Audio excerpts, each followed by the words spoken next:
Assalamualaikum warahmatullahi wabarakatuh. Perkenalkan, nama saya Alif Badi Wahyu Pratama dari kelompok 7 Etika Engineering, The Right and Responsibility of Engineers. Di sini saya akan mempresentasikan hasil kerja dari kelompok kami, yaitu kelompok 7 yang beranggotakan kelompok yang pertama, tentunya saya sendiri, Alif Badi Wahyu Pratama, dari program S1 Teknik Mesin dengan nomor tim 2005146320053. Kemudian anggota kedua, Wahrofi Sulaiman dengan nomor NIM 2005146320021. Kemudian anggota ketiga, Gilang Ananda Fakih dengan nomor NIM 2005146320022. Kemudian anggota keempat, Fauzan Askasidan dengan nomor NIM 2005146320059.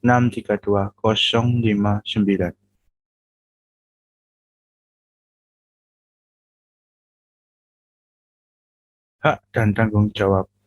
Pada awal 1970-an, pekerjaan hampir selesai pada sistem Bay Area Rapid Transit di wilayah metropolitan Teluk San Francisco. Selama pekerjaan mereka di proyek, ketiganya menjadi khawatir tentang keamanan sistem kontrol otomatis dan tidak puas dengan prosedur pengujian yang digunakan oleh Westinghouse, kontraktor untuk kontrol kereta BART. Mereka kemudian menggugat BART dan dibantu dalam gugatan mereka oleh Institute of Electrical and Electronic Engineers yang menyatakan bahwa mereka melakukan tugas etis mereka sebagai insinyur dalam mencoba melindungi keselamatan publik yang akan menggunakan BART. Ada banyak hak dan tanggung jawab yang harus dijalankan oleh para insinyur. Dalam pekerjaan karya profesional mereka, seringkali hak dan tanggung jawab ini tumpang tindih. Dalam bab ini, kita akan melihat lebih dekat hal ini dan hak serta tanggung jawab insinyur lainnya. Pendahuluan. Kode etik masyarakat teknik profesional menguraikan, terkadang dengan sangat rinci, tanggung jawab yang diemban untuk menjadi seorang insinyur seringkali ada banyak tumpang tindih antara hak dan tanggung jawab ini. Dalam bab ini, kita akan membahas tanggung jawab insinyur secara lebih rinci dan juga hak-hak insinyur, terutama yang berkaitan dengan masalah hati nurani dan konflik dengan hak pengusaha atau klien. Pengertian dasar hak dan kewajiban insinyur. Insinyur sendiri adalah seorang yang dalam melaksanakan profesinya menggunakan pengetahuan matematika dan pengetahuan alam yang diperoleh dari pendidikan, pengalaman, dan pelatihan untuk secara ekonomis mengubah dan mengembangkan suatu bahan, energi, dan berbagai sumber daya yang berasal dari alam menjadi produk lain demi kepentingan kesejahteraan, kenyamanan, kesehatan, dan keselamatan umat manusia. Hak yang dimiliki insinyur adalah hak kewenangan ataupun kekuasaan untuk melakukan, membuat, dan menilai sesuatu sesuai dengan ketentuan perundangan yang berlaku. Kemudian untuk kewajiban dari insinyur adalah sesuatu yang harus dilaksanakan sesuai dengan ketentuan nilai atau perundangan yang berlaku. Kemudian tanggung jawab profesional. Karakteristik sebuah profesi adalah persyaratan bahwa profesional harus menjaga informasi tertentu tentang rahasia atau kepentingan klien. Beberapa informasi engineering harus dijaga kerahasiaannya. Sebab kebanyakan informasi tentang bagaimana suatu bisnis dijalankan, produk, dan pemasoknya langsung mempengaruhi kemampuan perusahaan untuk bersaing di pasar. Tipe informasi yang harus dijaga kerahasiaannya sangat jelas, termasuk hasil dan data pengujian, informasi tentang produk masa depan yang belum diluncurkan, dan rancangan atau formula produk. Insinyur yang bekerja untuk pemerintahan memiliki kewajiban yang jauh lebih berat dalam menjaga kerahasiaan dan memerlukan izin keamanan yang dikeluarkan pemerintah melalui investigasi oleh agen keamanan pemerintah sebelum diperbolehkan bekerja. Tingkat kerahasiaan sebuah informasi juga tergantung karakter bisnis atau kegiatan suatu perusahaan atau suatu lembaga. Konflik kepentingan. Konflik kepentingan timbul ketika sebuah keinginan, jika diikuti, dapat membuat seorang profesional tidak memenuhi salah satu kewajibannya, menurut Martin dan Gising tahun 2000. Contoh, insinyur yang bertanggung jawab dalam membangun jaringan perusahaan memiliki saham pada salah satu perusahaan supplier. Menurut Harris, Pichard, dan Robbins, ada 3 jenis konflik kepentingan. Yang pertama, konflik kepentingan aktual. Konflik kepentingan aktual itu merupakan yang mengkompromikan penilaian engineering dan objektif. Kemudian yang kedua, konflik kepentingan potensial yang mudah berubah menjadi konflik kepentingan aktual. Kemudian yang jenis ketiga, konflik kepentingan yang muncul karena suatu situasi di mana bila insinyur dibayar berdasarkan persentase biaya desain. Cara yang baik untuk menghindari konflik kepentingan yaitu dengan mengikuti petunjuk kebijakan perusahaan. Jika tidak ada kebijakan seperti ini, maka dapat dilakukan dengan meminta pendapat dari asisten atau manajer. Assalamualaikum warahmatullahi wabarakatuh. Saya Fauzan Asgesdan akan menjelaskan halaman 5, 6, dan 7. Tanggung jawab profesional. Karakteristik sebuah profesi adalah persyaratan bahwa profesional harus menjaga informasi tertentu tentang rahasia atau kepentingan klien. Beberapa informasi engineering harus dijaga kerahasiaannya sebab kebanyakan informasi tentang bagaimana suatu bisnis dijalankan, produk dan pemasoknya langsung mempengaruhi kemampuan perusahaan untuk bersaing di pasar. Tipe informasi yang harus dijaga kerahasiaannya sangat jelas, termasuk hasil dan data pengujian informasi tentang produk masa depan yang belum diluncurkan dan rancangan atau formula produk. Insinyur yang bekerja untuk pemerintah memiliki kewajiban yang jauh lebih berat dalam menjaga kerahasiaan dan memerlukan izin keamanan yang dikeluarkan pemerintah melalui investigasi oleh agen keamanan pemerintah sebelum diperbolehkan bekerja. Tingkat kerahasiaan sebuah informasi juga tergantung karakter bisnis kegiatan satu perusahaan atau lembaga. Konflik kepentingan.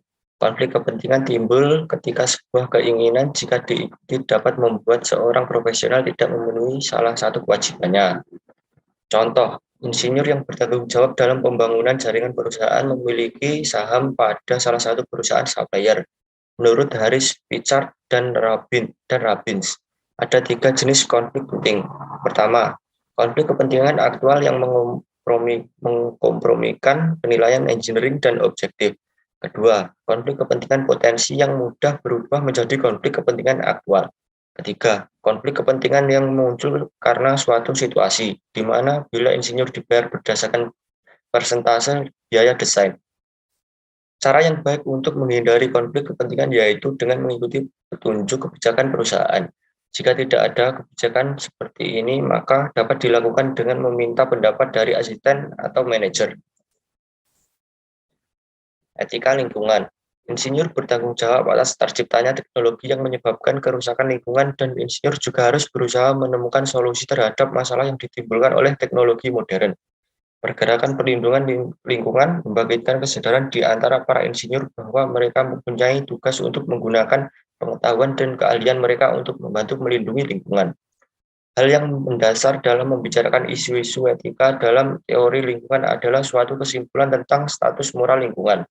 Salah satu cara untuk mengeksplorasi status moral lingkungan adalah mencoba menjawab beberapa pertanyaan tentang tempat manusia dalam lingkungan kita. Sebagai profesional, insinyur mempunyai hak untuk mengungkapkan pendapat mereka tentang isu-isu moral seperti isu lingkungan. Seorang insinyur tidak boleh dipaksa perusahaannya untuk mengerjakan proyek yang menurutnya mempunyai masalah etika terhadap yang berdampak buruk pada lingkungan. Prinsip dasar kode etik engineering profesional menyatakan bahwa seorang insinyur tidak boleh membuat keputusan dalam bidang yang bukan merupakan keahliannya. Insinyur seharusnya meminta nasihat dari orang lain yang memiliki pengetahuan untuk membantu menganalisis dan memahami konsekuensi lingkungan dari suatu proyek yang mungkin terjadi. Baik, selanjutnya akan saya jelaskan mengenai hak profesional. Hak insinyur yang paling mendasar adalah hak kesadaran moral profesional yang dikutip dari Martin dan Singer pada tahun 2000. Hak ini mencakup hak untuk melakukan penilaian ini dengan cara beretika. Kesadaran moral profesional bisa memiliki banyak aspek. Aspek ini mungkin disebut sebagai hak penolakan berdasarkan moral. Hal ini merupakan hak untuk menolak untuk terlibat dalam perilaku tidak etis.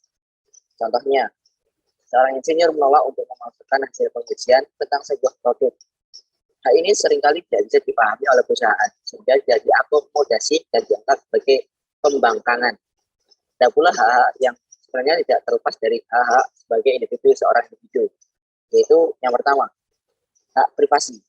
Yang kedua, hak untuk berserikat atau terlibat kegiatan di luar pekerjaan. Yang ketiga, hak mengajukan keberatan terhadap kebijakan perusahaan tanpa merasa takut diancam. Dan yang keempat, hak untuk protes.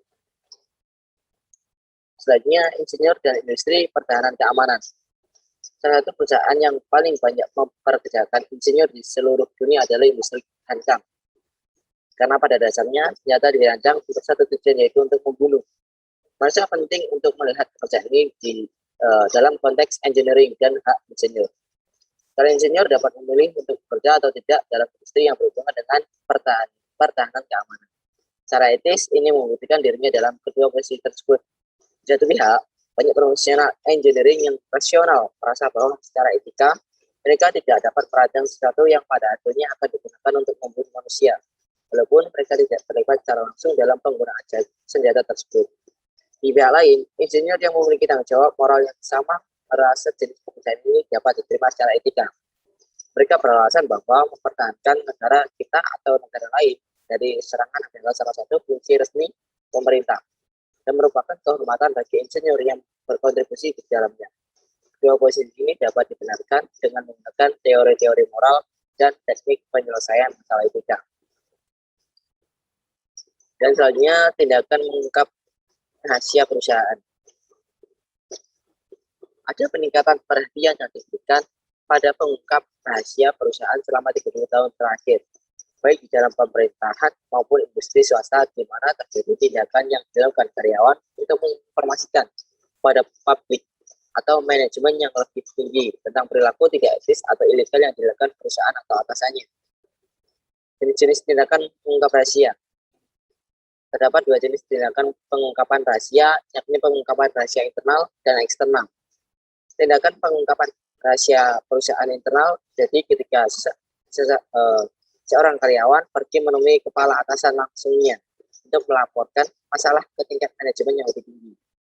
Sedangkan tindakan pengungkapan rahasia eksternal terjadi ketika karyawan pergi keluar perusahaan dan melaporkan kesalahan perusahaannya pada surat kabar atau otoritas penegak hukum. Selanjutnya, penjelasan yang lain akan dijelaskan oleh teman saya. Terima kasih. Selanjutnya, apa tindakan mengungkapkan rahasia perusahaan harus dilakukan? Ada 4 kondisi di mana tindakan pengungkapan rahasia perusahaan harus dilakukan. Dikutip dari buku Richard Harris dan Robbins pada tahun 2000. 1. Kebutuhan. Harus ada bahaya yang jelas dan penting yang dapat dihindari dengan tindakan ini. 2. Kejelasan sang pengungkap harus berada dalam posisi yang sangat jelas untuk melaporkan masalah ini. 3. Kemampuan. Sang pengungkap harus memiliki kesempatan sukses yang cukup besar dalam menghentikan suatu kegiatan berbahaya. 4. Sumber terakhir. Tindakan pengungkapan kesalahan hanya harus dilakukan bila tidak ada orang lain yang lebih mampu atau jelas untuk melakukan tindakan ini, dan jika merasa semua tindakan lain telah ditempuh atau ditutup.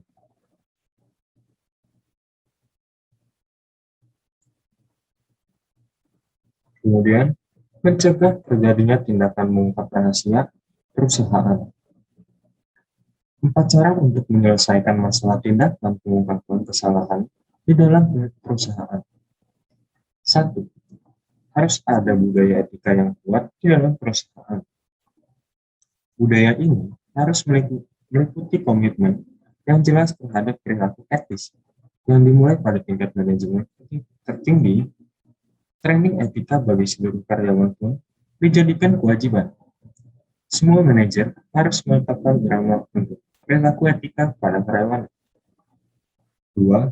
Harus ada garis komunikasi yang jelas di dalam perusahaan. Keterbukaan ini memberikan jalur yang jelas bagi karyawan yang merasa harus ada sesuatu yang harus diperbaiki untuk mengungkapkan kekhawatiran. 3. Semua karyawan harus mempunyai akses yang berarti terhadap manajer tingkat atas. Kepada siapa mereka harus mengungkapkan kekhawatirannya. Sebaliknya, karyawan yang berani mengungkapkan kekhawatirannya harus dihargai karena komitmen mereka untuk mendorong perilaku etis perusahaan. 4. Harus ada kemauan dari pihak untuk mengakui kesalahan, mengumumkannya jika perlu. Perilaku ini akan menjadi contoh bagi perilaku etis karyawan lainnya. Kesimpulan, berdasarkan uraian pembahasan di atas, maka dapat disimpulkan sebagai berikut. Yang pertama, insinyur adalah seorang yang dalam melaksanakan profesinya menggunakan pengetahuan matematika dan pengetahuan alam yang diperoleh dari pendidikan, pengalaman, dan pelatihan untuk secara ekonomis mengubah dan mengembangkan suatu bahan, energi, dan berbagai sumber daya yang berasal dari alam menjadi produk lain demi kepentingan kesejahteraan, kenyamanan, kesehatan, dan keselamatan umat manusia. Kedua, seorang insinyur diwajibkan untuk tetap merahasiakan informasi, bahkan setelah pindah ke perusahaan baru di bidang sama. Walaupun di dalam prakteknya hal ini sulit dilakukan karena seorang insinyur membawa semua pengetahuan yang mungkin dianggap rahasia oleh perusahaan terdahulu. 3. Perhatian yang diberikan pada pengungkap rahasia perusahaan selama 30 tahun terakhir, baik di dalam pemerintahan maupun industri swasta, di mana terjadi tindakan yang dilakukan karyawan untuk menginformasikan kepada publik atau manajemen yang lebih tinggi tentang perilaku tidak etis atau ilegal yang dilakukan perusahaan atau di atasnya. Sekian presentasi dari kelompok 7 tentang hak dan kewajiban insinyur. Jika ada pertanyaan, silakan dimasukkan di kolom komentar. Terima kasih. Wassalamualaikum warahmatullahi wabarakatuh.